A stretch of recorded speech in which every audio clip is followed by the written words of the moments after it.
윤채리는 책상 앞에 앉아 디자인 스케치에 마지막 수정을 가하고 있었습니다.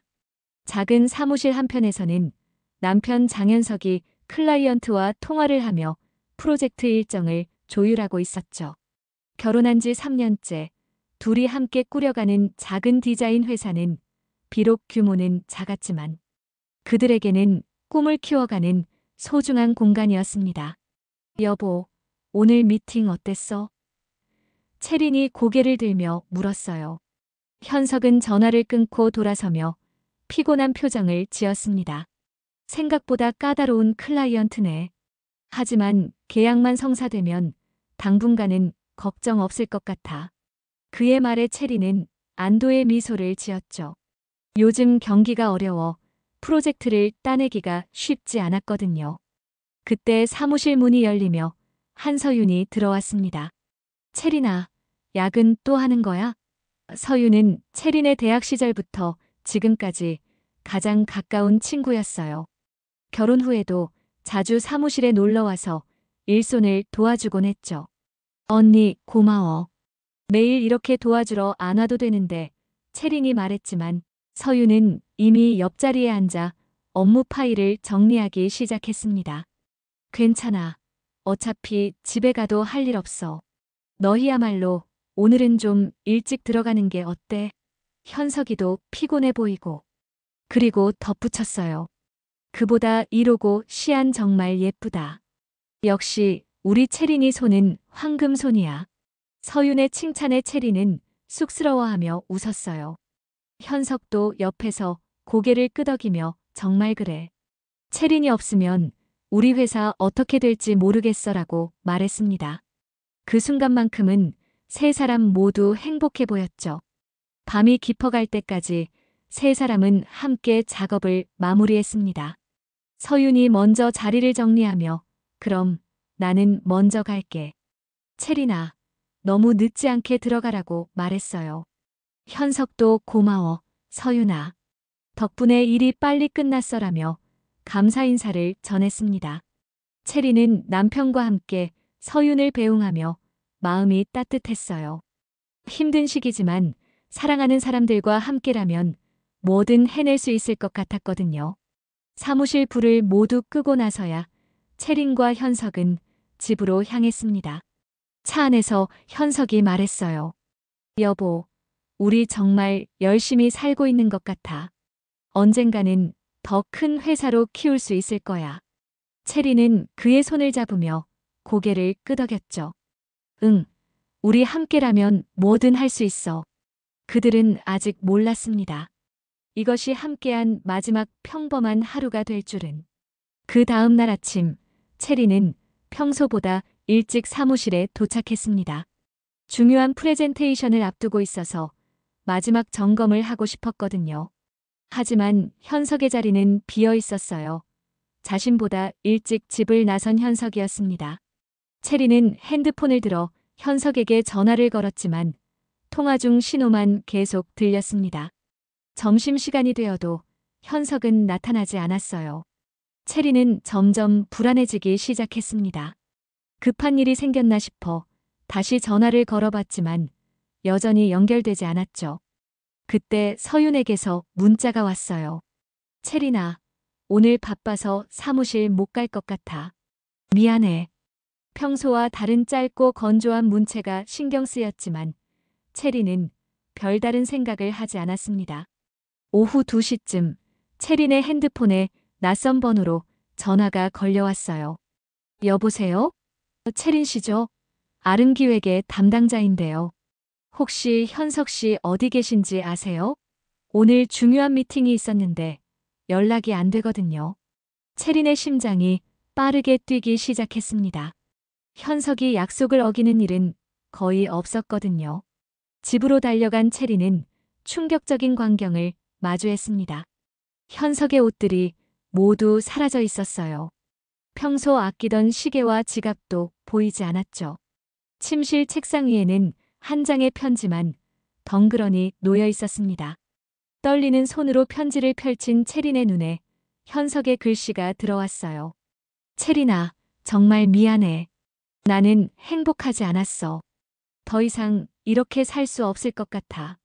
편지는 그게 전부였습니다. 구체적인 설명도 앞으로의 계획도 없었어요. 그저 미안하다는 말만 반복되어 있을 뿐이었죠. 체리는 주저앉아 울음을 터뜨렸습니다. 무슨 일이 일어난 건지, 자신이 뭘 잘못한 건지 전혀 알 수 없었거든요. 그렇게 몇 시간을 울고 나서야 체리는 서윤에게 전화를 걸었어요. 하지만 서윤의 전화도 연결되지 않았습니다. 문자를 보내도 답이 없었죠.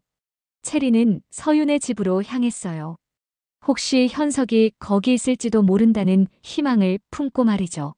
하지만 서윤의 집도 텅 비어 있었습니다. 이웃 사람에게 물어보니 며칠 전부터 안 보였다는 대답만 돌아왔어요.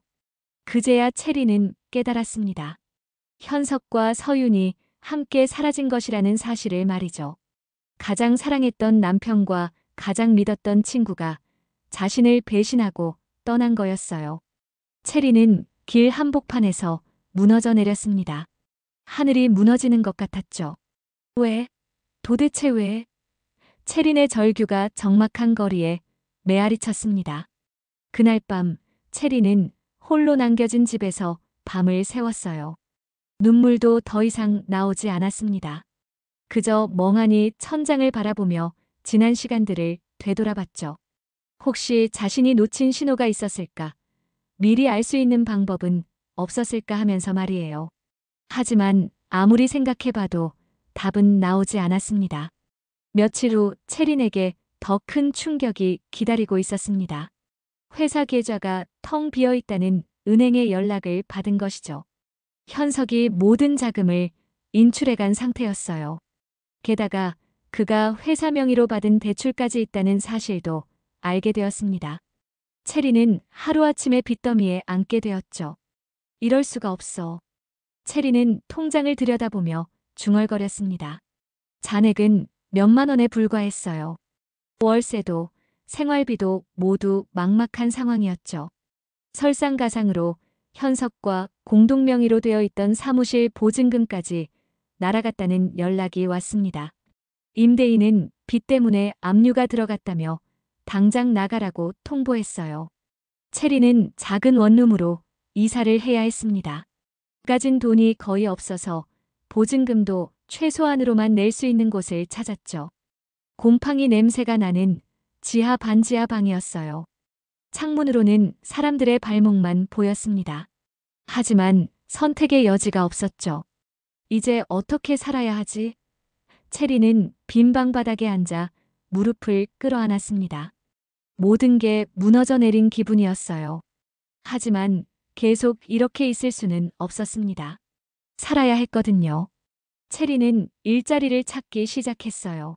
하지만 경력이 있다고 해도 작은 회사 경험만으로는 쉽지 않았습니다. 편의점 아르바이트부터 시작해야 했어요.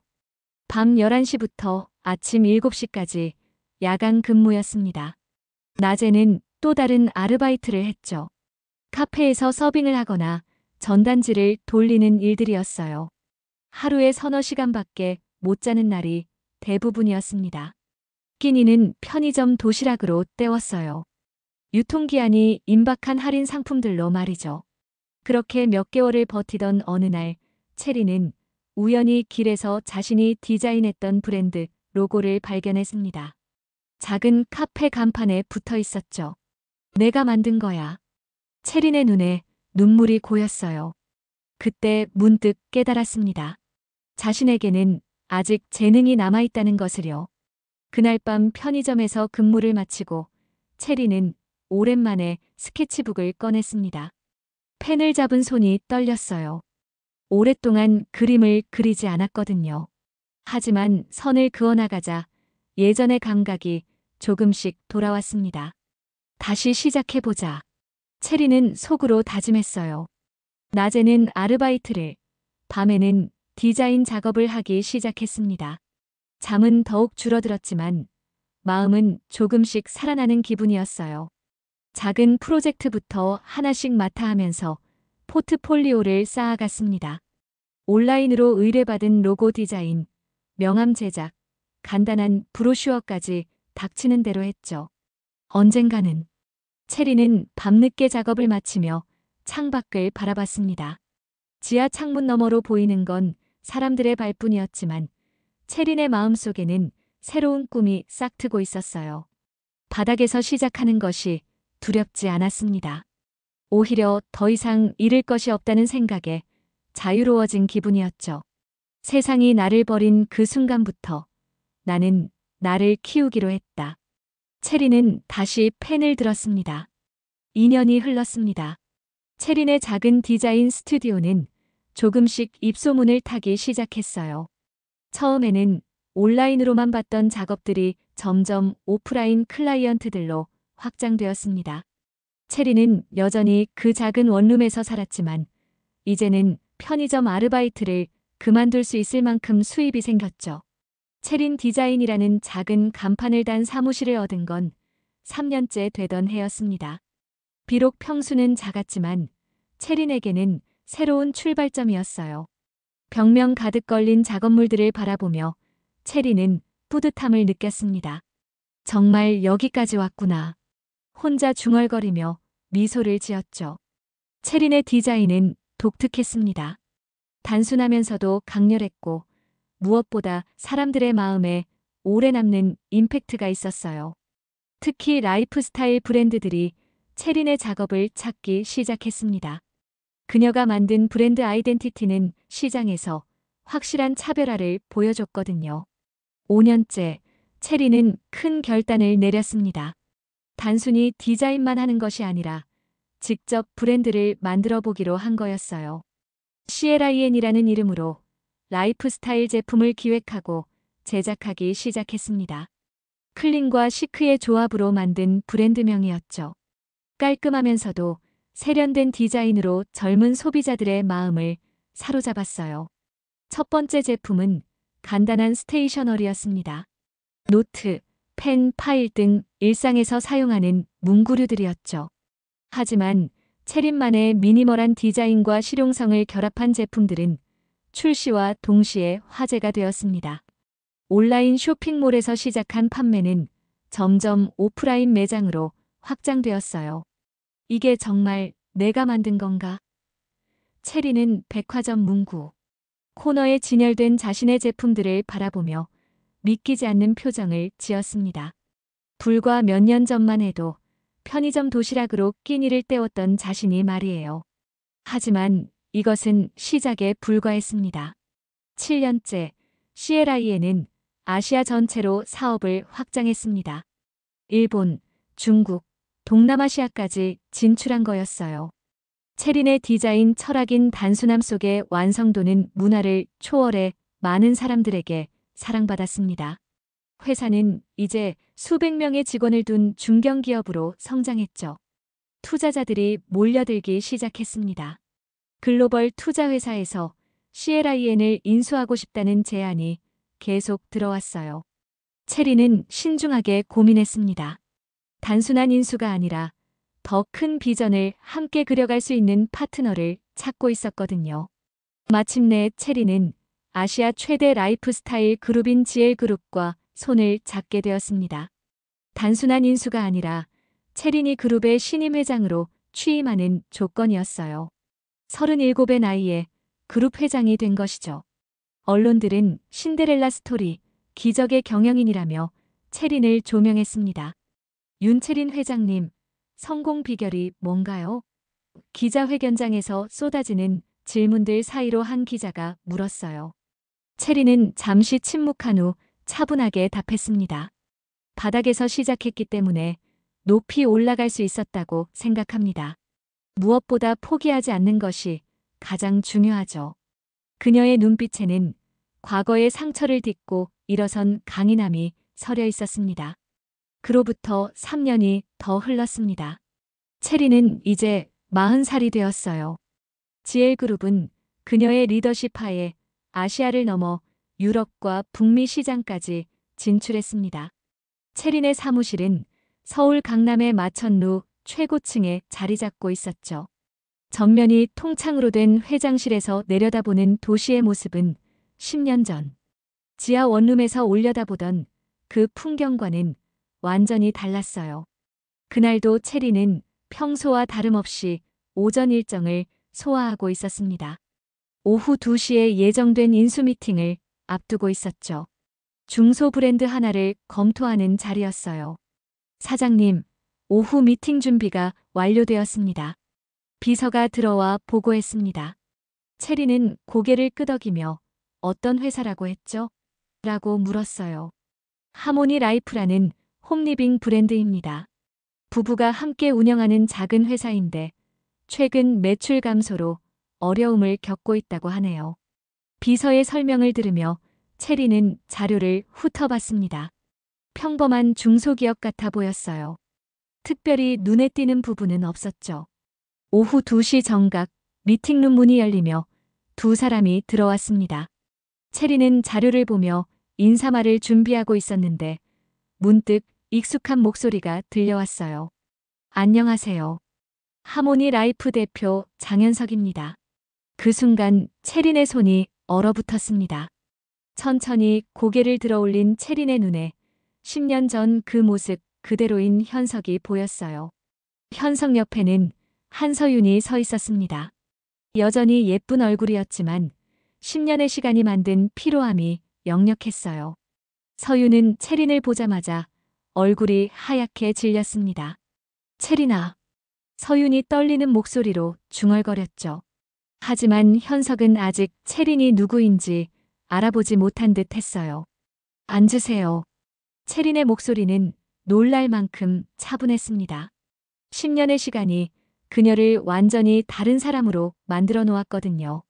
짧게 자른 헤어스타일과 세련된 정장 차림, 그리고 무엇보다 달라진 아우라 때문에 현석은 여전히 눈치채지 못하고 있었어요.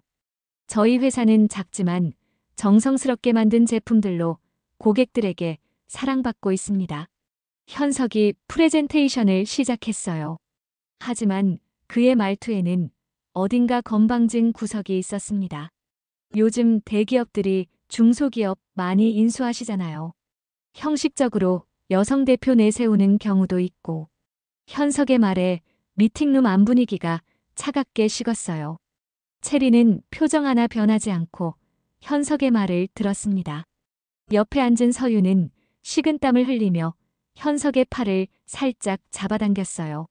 하지만 현석은 계속해서 자신의 이야기를 풀어놓았죠. 실제 결정권자는 따로 있으실 텐데 언제쯤 만날 수 있을까요? 그의 말에 체리는 드디어 입을 열었습니다. 결정권자는 바로 저입니다. GL그룹 회장 윤채린입니다. 체린의 차분한 목소리가 미팅룸에 울려 퍼졌어요. 그 순간 현석의 얼굴이 하얗게 변했습니다. 체린아, 정말 너야? 현석이 믿기지 않는다는 표정으로 물었죠. 하지만 체린은 감정 하나 드러내지 않고 말했습니다. 처음 뵙겠습니다. 장현석 대표님. 미팅룸 안에는 숨막히는 침묵이 흘렀습니다. 현석은 여전히 믿기지 않는다는 표정으로 체린을 바라보고 있었어요. 서윤은 고개를 숙인 채 손을 떨고 있었죠. 체린만이 유일하게 평정심을 유지하고 있었습니다. 그럼 사업 설명을 계속해 보시죠. 체린이 차분하게 말했어요. 현석은 당황한 기색을 감추지 못하며 더듬거렸습니다. 아, 그게. 체린아, 아니 회장님. 이게 어떻게 된 거야? 하지만 체린은 개인적인 대화를 할 생각이 없다는 듯 서류를 넘기며 말했어요. 비즈니스 미팅입니다. 개인적인 이야기는 나중에 하시죠. 현석은 억지로 프레젠테이션을 계속했지만 집중할 수 없었습니다. 계속해서 체린의 얼굴을 훔쳐보며 말을 더듬었어요. 저희 제품은 고품질 원단을 사용해서. 그의 발표는 엉망이었죠. 평소 자신만만했던 모습은 온데간데 없이 사라져버렸습니다. 체리는 현석의 발표를 끝까지 들었어요. 그리고 서류를 정리하며 입을 열었습니다. 죄송하지만 저희 그룹의 브랜드 가치와 맞지 않는 것 같습니다. 현석의 얼굴이 일그러졌어요. 뭐가 맞지 않는다는 거야? 우리 제품이 문제가 있다는 거야? 그의 목소리에는 분노가 섞여 있었죠. 품질 문제가 아닙니다. 브랜드 철학과 방향성이 다르다는 뜻입니다. 체린의 대답은 여전히 차분했어요. 현석은 책상을 치며 일어섰습니다. 이게 복수야? 예전 일 때문에 이러는 거야? 그의 외침에 체린은 미소를 지었습니다. 하지만 그 미소는 차가웠어요. 복수라니요. 저는 회사를 사적인 감정으로 경영하지 않습니다. 체린이 일어서며 말했어요. 미팅은 여기서 마치겠습니다. 그녀가 문 쪽으로 걸어가자 서윤이 급하게 일어났습니다. 체린아, 잠깐만. 하지만 체린은 돌아보지 않았어요. 며칠 후 체린은 더 큰 선물을 준비했습니다. GL그룹의 경쟁사인 라이프스타일 코리아와의 전략적 제휴를 발표한 것이죠. 이는 곧 하모니 라이프 같은 중소 홈리빙 브랜드들이 설 자리를 크게 줄어들게 만드는 결정이었어요. 시장에서는 GL그룹의 공격적 확장이라며 화제가 되었습니다. 현석에게서 전화가 걸려왔어요. 체리나 만나자. 제발 한 번만 만나자. 하지만 체리는 통화를 받지 않았습니다. 대신 비서를 통해 메시지를 전했죠. GL그룹 회장은 개인적인 만남을 갖지 않습니다. 이어서 체리는 또 다른 카드를 꺼내들었습니다. 하모니 라이프의 주요 납품업체들과 독점 계약을 체결한 것이에요. 이로 인해 현석과 서윤의 회사는 원자재 수급에 큰 어려움을 겪게 되었습니다. 시장에서는 GL그룹의 치밀한 시장 장악이라고 평가했어요. 왜 이러는 거야? 우리가 뭘 잘못했는지 말이라도 해줘. 현석이 GL그룹 본사 로비에서 소리를 질렀습니다. 하지만 보안 요원들이 그를 밖으로 데려갔죠. 체리는 40층 위 회장실에서 그 모든 것을 내려다보고 있었어요. 그녀의 표정에는 어떤 감정도 드러나지 않았습니다. 며칠 후 하모니 라이프의 주요 투자자들이 투자 철회를 발표했습니다. GL그룹과의 경쟁에서 밀릴 것이 확실하다는 판단 때문이었어요. 현석과 서윤의 회사는 순식간에 벼랑 끝으로 내몰렸습니다. 체리는 창밖을 바라보며 중얼거렸어요. 이제 시작이야. 한 달 후 하모니 라이프는 결국 파산 절차에 들어갔습니다. 연이은 계약 취소와 투자 철회로 더 이상 버틸 수 없게 된 거였어요. 현석과 서윤은 회사 사무실에서 마지막 정리를 하고 있었습니다. 한때 꿈을 키우던 공간이었지만 이제는 텅 빈 상자들만 남아 있었죠. 이게 다 내 잘못이야. 현석이 서윤에게 소리를 질렀습니다. 내가 그때 회장이 체린이란 걸 진작 말했어야지. 서윤은 눈물을 흘리며 고개를 숙였어요. 미안해. 정말 미안해. 하지만 현석의 분노는 가라앉지 않았습니다. 미안하다고 해서 되는 거야? 우리 인생이 망가졌어. 서윤은 그날 밤 홀로 체린에게 편지를 썼습니다. 손편지였어요. 체린아, 정말 오랜만이다. 이런 상황에서 연락하게 되어 미안해. 하지만 꼭 하고 싶은 말이 있어서. 편지는 몇 장에 걸쳐 이어졌습니다. 과거에 대한 후회와 사과, 그리고 현재의 절망적인 상황에 대한 하소연이 담겨 있었죠. 그때 정말 어리석었어. 현석이가 먼저 고백했을 때 거절했어야 했는데 너를 배신한 게 평생 가슴에 남아있어. 서윤의 편지에는 진심 어린 후회가 가득했습니다. 지금 와서 용서해달라고 할 자격은 없지만 그래도 한 번은 만나서 제대로 사과하고 싶어. 며칠 후 체린의 비서가 편지를 전달했어요. 체린은 편지를 읽으며 무표정했습니다. 10년 전이었다면 눈물을 흘렸을지도 모르죠. 하지만 지금의 체린은 달랐어요. 편지를 다 읽고 나서 체린은 조용히 말했습니다. 답장은 필요 없습니다. 그러던 어느 날 현석이 GL그룹 앞 공원에서 체린을 기다리고 있었어요. 몇 시간을 기다린 끝에 퇴근하는 체린을 만날 수 있었죠. 체린아! 현석이 뛰어와 체린의 앞을 막아섰습니다.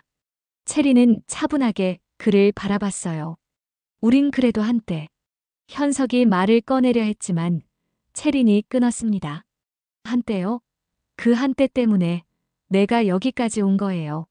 채린의 목소리에는 차가운 결연함이 있었어요. 장현석 씨, 이미 끝난 일입니다. 더 이상 저를 찾지 마세요. 채린아, 제발. 우리 다시 시작할 수 없을까? 현석의 목소리는 절망적이었습니다. 하지만 채린은 고개를 저었어요. 다시 시작이라니. 우스운 말이네요. 당신들이 저를 배신했을 때 이미 모든 게 끝났어요. 그녀는 현석을 지나쳐 차 쪽으로 걸어갔습니다. 그럼 복수는 충분히 했잖아. 이제 그만하면 안 돼? 현석이 뒤에서 소리쳤어요. 채리는 걸음을 멈추고 뒤돌아봤습니다. 복수라고 생각하세요? 이건 복수가 아니에요. 그냥 비즈니스일 뿐입니다. 그녀의 미소는 여전히 차가웠어요. 며칠 후 현석과 서유는 결국 이혼 절차에 들어갔습니다. 회사가 망하면서 그들 사이의 관계도 함께 무너진 거였어요.